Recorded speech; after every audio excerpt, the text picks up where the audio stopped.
Okay, we're just gonna jump straight into this one. I'm a little nervous. It's been a long time since I made a tutorial. So, for those of you that don't know, I'm Josh, Beatlifter. Here we go. So you notice here I have Edison pulled up, just a default FL Studio plugin, and then I'm using G-Tune just to show me the note of the kick, just a standard tuning plugin showing you the note that's being played. So here in Edison, kick is loaded in. I'll play the kick for you. Mind your ears in case it's loud. A very cool sounding kick.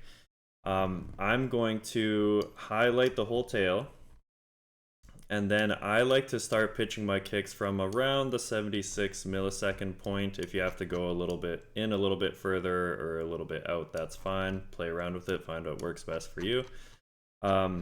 One thing to note real quick, this kick is at the note of F, and I find this is like a happy middle ground to start, whether you're pitching up or down. I find if you're trying to pitch from higher notes to low or from lower notes to high, it just sounds weird and it's just like too much pitching and the kicks don't sound good.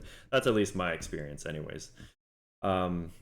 And then you'll notice in a lot of hardstyle tracks that they have that bounce, that boing, boing, kind of like you're flicking a doorstop. So that's the sound we're going for today rather than just pitching in mono.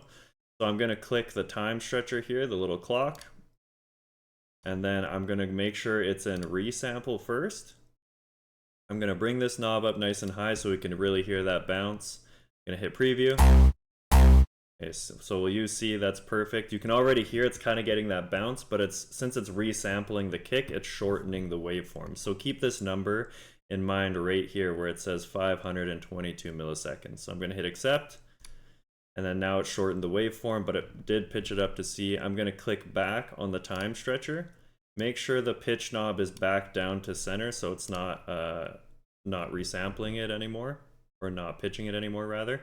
And now we're going to use mono because we're stretching the waveform back out, because now it's down to 349 milliseconds. So I'm going to hit 522 here, hit accept. Now my kick is back to full length. I'll play it for you here. And it still maintained its full character, maintained the bass, and now it's got that nice bouncing sound that you want to achieve. So I'll show you here, I got some kicks that I pitched in the technique that I just showed you.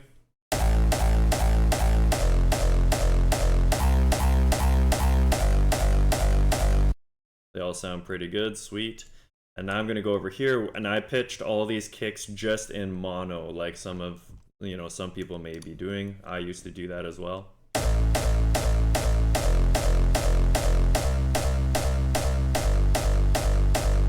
So even though the kicks are hitting the right notes, they sound kind of empty, they sound flat, a lot of the bass is taken out, and they lose a lot of their character. Minus this one, of course, because this is the original kick.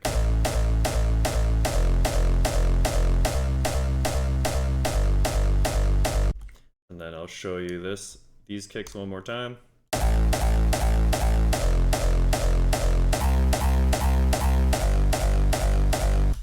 Sweet, we did it. I hope that helped, guys. Yeah, sweet. Talk to you later. Peace.